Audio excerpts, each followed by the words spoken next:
final 24 hours of Ted Bundy, what he said before the chair will haunt you. Early morning hours of January 24th, 1989, one of the most infamous names in American history, took his final breath. Ted Bundy. The man who manipulated, deceived, and horrified a nation awoke on death row for the last time. After years of denying, evading, and twisting the justice system to his advantage, the end had finally arrived. But what truly happened in those final 24 hours? What does a man like Bundy, once so confident, so calculating, think, say, or do when there's no more time to lie, no more escape to plot, and no more lives to ruin? Today, we take you inside the cold gray walls of Florida State Prison, where Bundy faced his fate, surrounded by silence, fear, and a country waiting to see justice delivered. This isn't just a story of punishment. It's a psychological reckoning, a haunting end to a long, dark chapter. Let's begin. Dear friends, January 24th, 1989 wasn't just another morning at Florida State Prison. It was the day Ted Bundy, one of the most notorious figures in American criminal history, would meet the end of his long and disturbing journey. For years, Bundy had evaded justice with charm and manipulation, skillfully navigating the legal system and even acting as his own attorney. But now, all avenues had closed. This was his final day on Earth, and there would be no more courtroom performances. Only silence, reflection, and the quiet ticking of the clock. The morning began early, just before sunrise. Bundy, who had lived in a cold, windowless cell for over a decade, awoke to a gray, somber light that filtered into his confined space. The usual routine, a cup of lukewarm coffee and quiet solitude, was tainted with the overwhelming weight of finality. For once, Bundy didn't control the narrative.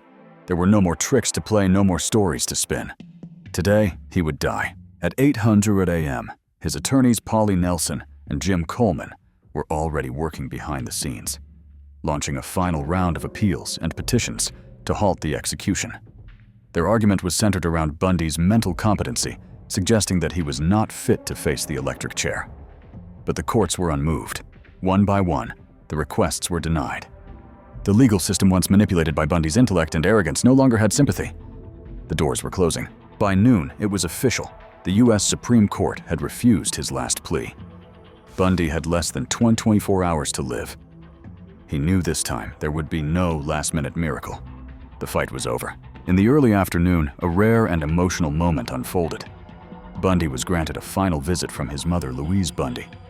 She had defended her son's innocence for years, despite mounting evidence. Their meeting, though brief, carried an emotional intensity that even Bundy's composure couldn't mask. No dramatic farewells, no long confessions, just a silent acknowledgement of the inevitable. As she left the prison, witnesses said, Louise wept openly, her strength finally cracking under the weight of her son's fate. Around 3:00 p.m., Bundy met with his spiritual advisor, Dr. Fred Lawrence. Religion had become part of Bundy's world in recent years, though many questioned whether his faith was genuine or just another performance. Whatever the truth this meeting was, private, sealed away from public view. Perhaps he was searching for peace, or perhaps it was just another attempt to craft his final image. As evening approached at around 5:00 p.m., Bundy agreed to one last public appearance, an interview with evangelical Christian psychologist Dr. James Dobson. It was during this televised interview that Bundy placed blame not on himself, but on pornography, claiming it had triggered his violent compulsions. He spoke of remorse, yet many watching believed it was too little too late. Bundy was a master manipulator to the end, and his final performance left more questions than answers. At 6:00 p.m., Bundy was offered his last meal. Unlike others who requested lavish spreads, Bundy made no special demands. He was served the standard steak, eggs, toast milk, and juice. But according to prison officials, he barely touched it. Whether it was fear, resignation, or some deeper reflection, Bundy had no appetite left. Outside the prison walls, the mood was something altogether different. Crowds gathered, some protesting the execution, others celebrating it. It was a circus of emotion, with news cameras flashing, chants echoing, and signs waving in the night. For many, this moment represented justice, a final reckoning for a man who had caused immeasurable pain. By 8:00 p.m., the air grew heavier inside and outside the prison. Bundy met once more with his attorney and the prison chaplain. Polly Nelson later recalled that Bundy, who had once exuded arrogance and confidence, was now visibly shaken. He was facing something he couldn't charm his way out of. Panic was setting in. The man who once called himself the most cold-hearted son of a blank you'll ever meet was unraveling. Midnight passed without sleep. Bundy had been offered sedatives to help him rest, but it's unclear whether he accepted them. Instead, he lay awake, his thoughts surely bouncing between memory regret, fear, and the unknown. The distant sounds of cell doors slamming, guards pacing, and the crowd outside formed the soundtrack of his final hours. At 6:00 a.m. on January 24th, the time had come. Bundy was awakened, allowed to shower, and dressed in clean clothes for the final time. The guards moved with quiet precision, aware of the significance of their task. Despite his attempt to appear composed, witnesses later said Bundy was trembling, his nerves clearly frayed. At 6:30 a.m., the walk to the execution chamber began. The corridor was short, but heavy with finality. Bundy was flanked by guards as he moved slowly toward Old Sparky, the nickname for Florida's electric chair. His head had been shaved to ensure proper contact with the electrodes.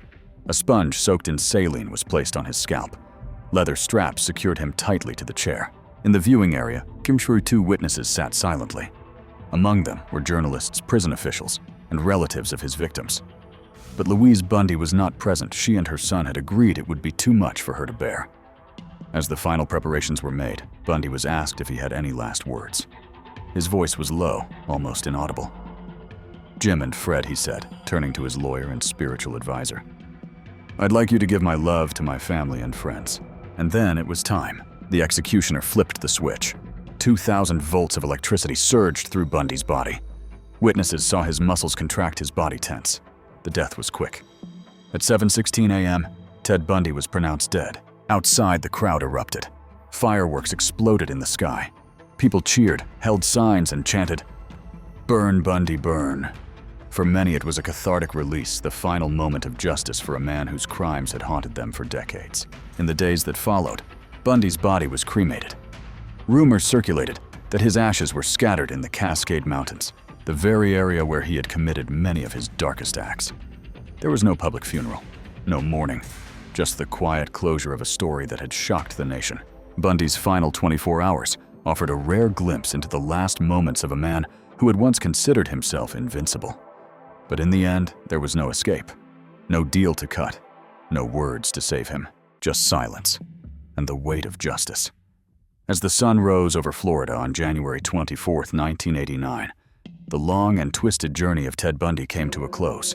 Not with drama, not with defiance, but with quiet inevitability. For years, Bundy had manipulated the system, played both victim and villain, and used charm as a mask for unimaginable darkness. But in the end, no manipulation could save him. Strapped into the electric chair, his last words were not of confession or apology, but a simple message to those he left behind. Outside the prison, a crowd cheered, fireworks lit up the sky, and for many justice had finally been served. Yet even in death, Bundy left behind questions about evil redemption and the true face of a killer. Was this final reckoning enough? Or was it just the last act in a story that still haunts America? Let us know what you think in the comments, and don't forget to subscribe for more chilling final hours.